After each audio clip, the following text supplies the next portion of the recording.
Yeah, great. Welcome everybody. Good morning. Good Friday morning to everyone. Thank you for joining us. This is our monthly Everyday Entrepreneur series on Facebook Live. And today we have the honor of talking to Abbott Stark, the founder and one of the founders of Ogee, a skincare product company. And I've had the privilege of getting to know Abbott and working with Abbott for the past few years, and thought it would be great for everyone to hear from Abbott and also hear about an industry that we don't get to hear about from a founder's point of view, which is the skincare industry. And so this is going to be, I think, a really unique time, and I hope that everybody enjoys it. How you doing, Abbott, this morning? Fine, thanks, Michael. It's great to be here. Actually, I was just thinking how we originally met was through a competition. So Ogee is a certified organic luxury skincare line. We have a third-party independent organic certification on all of our products, and then we combine that with these highly effective, natural, clinically effective ingredients. So we use things like Edelweiss flower plant stem cells in our serum. They have the power to reduce wrinkles in 22 days. It's actually a clinically tested ingredient. Wow.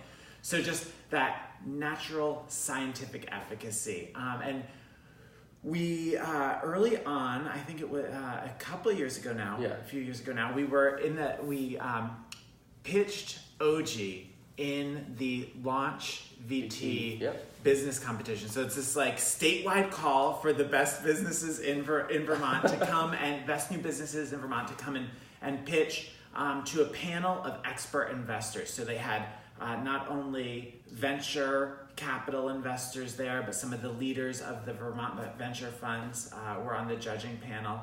And we actually went through a really great series of trainings. We were assigned a mentor, and so we met weekly in the lead up to the competition. And you, through Reconcile It, so graciously sponsored the event, and we're in the prize package. So when Ogee, we were very privileged. We had a great mentor, and we ended up. It was James Macon.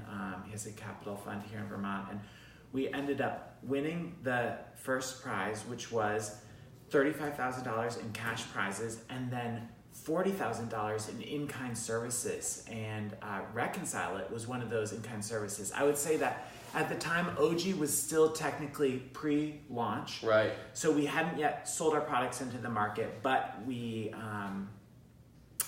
so our bookkeeping needs weren't as intense.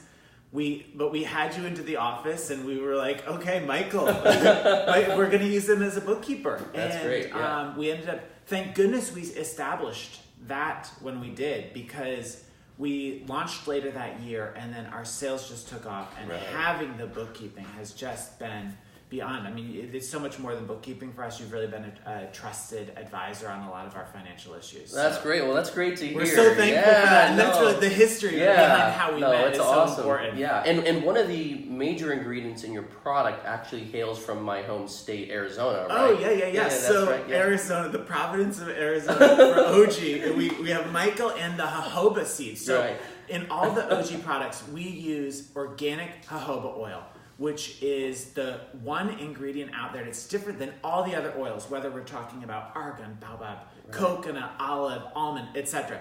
Those are all triglyceride oils. They're kind of heavy on skin, a bit more occlusive, blocking for some skin types. They can actually cause acne, whereas jojoba is technically a liquid wax. So it actually biomimics the building block oils of skin.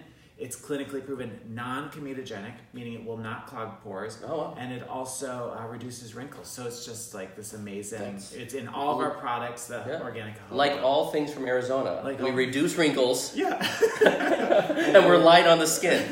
And so that's really great. Well, what inspired you, of all the industries you could have picked to do a startup in? What inspired you to choose the skincare industry? Because for those who know the skincare industry, it's a very competitive industry, and there's a lot of dominant brands and players in it. So what gave you the courage and the inspiration to go and start a completely new brand in the skincare industry?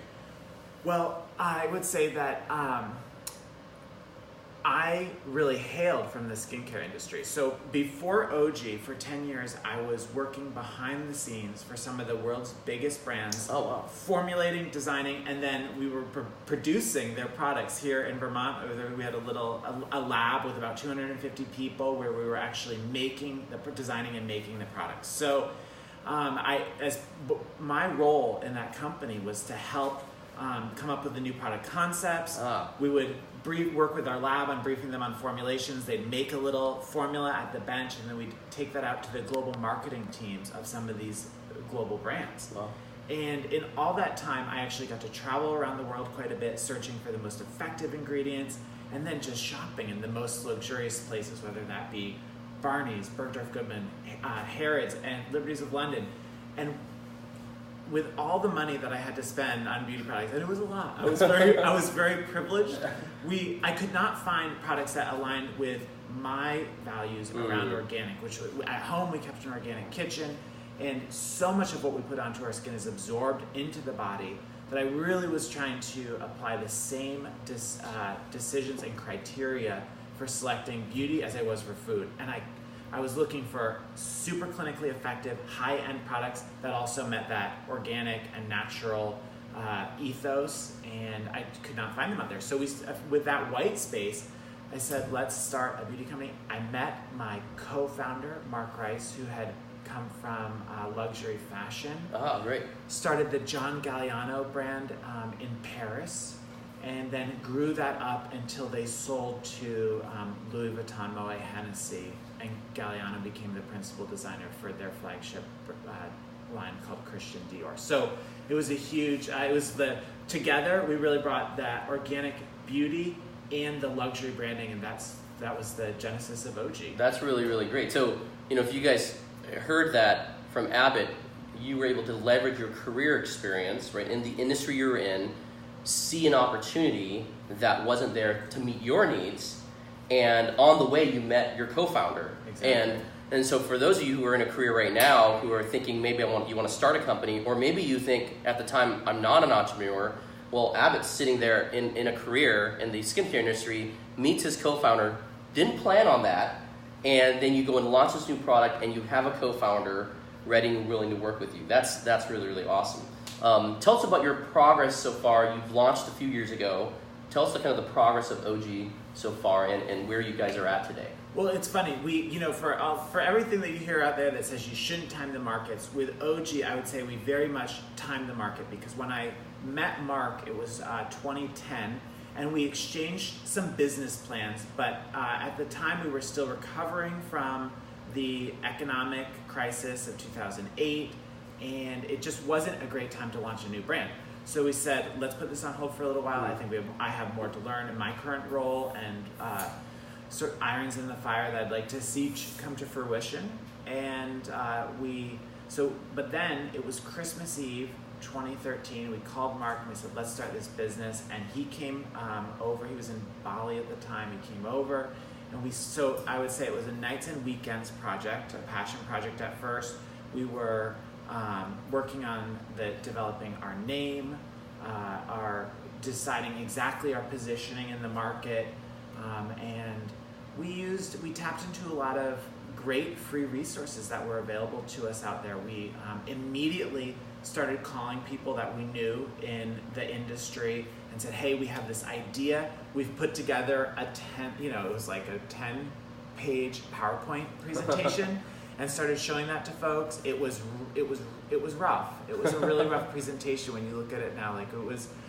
But we used that to help develop our concept. We got feedback from them on our plan, on the logistics, and from there we actually started to get some investment money. And then with that, we were able to really upgrade our graphics significantly.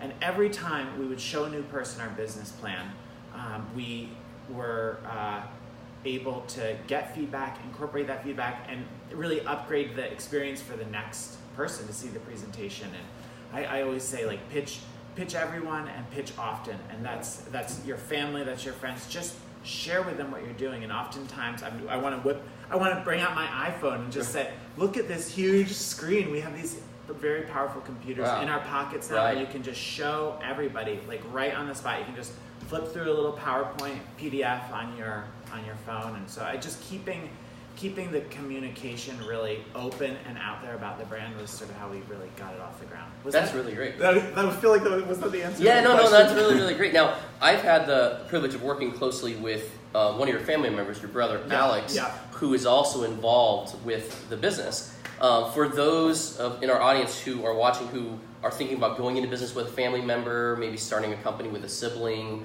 or somebody in their family, what is some advice that you could give around starting a business, working a business with a family member?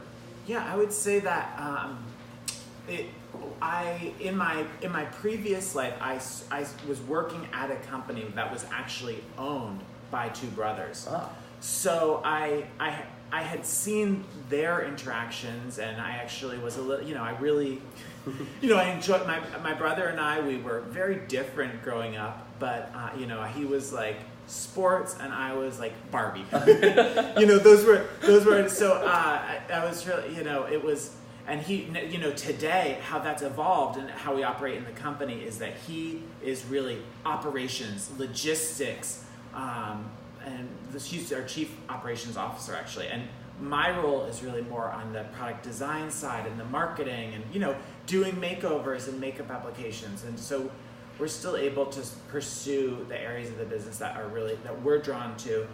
Anyway, I had seen the brothers operate in the business, and I was envious of how they were able to do that and the time that they got to spend together. And they would have their parents come in and tour the business. And so today, like, our parents will come and meet us for lunch and come into the office. And like Christmas time, our dad was like, he came in to help pack boxes. Last year we were just overwhelmed with orders during the holiday season, so it was just like it's really nice and it's really sweet. And I would say the other side of that is every partnership, whether it be in business or in personal life, is going to break down in the it's going to come to an end, and it's even if that is a natural end of death. So how do we plan to handle that dissolution of the relationship at the outset? And so with Ogee, we were very careful to really to discount our familiar relationship and just focus on the nuts and bolts of our business relationship. When we started the company, we did a lot of negotiation as a set of business partners to handle whatever eventualities may arise. Whether that be the whatever dissolution of the business, changes of ownership, changes in personal life status, or even the worst case scenarios of death. So we laid all of that out contractually. Right. That's great. So even though you were family members, even though you've grown up together, you knew each other well, you said, we're business partners. Let's put this out on the table as a business venture and not let our familiar relationship interfere with that, and treat it really as a business venture. So Exactly. that's really great. That's really great planning. Well, this has been great. I've learned a lot. even working with you, I've learned a ton. Maybe two final questions. Yeah. Any good advice for entrepreneurs who, entrepreneurs work long hours, they don't get a lot of sleep. What's a basic practice to take care of their skin? Because obviously entrepreneurs need to be presentable to investors, to their customers, to their vendors. What's a basic advice for an entrepreneur who's just new to skincare and they need the basic kind of advice on taking care of their skin? What would be something you could give? A little nugget. Well, it's all a little cliche. Yeah. Because I could of course direct you to Ogee, which I will do in a moment.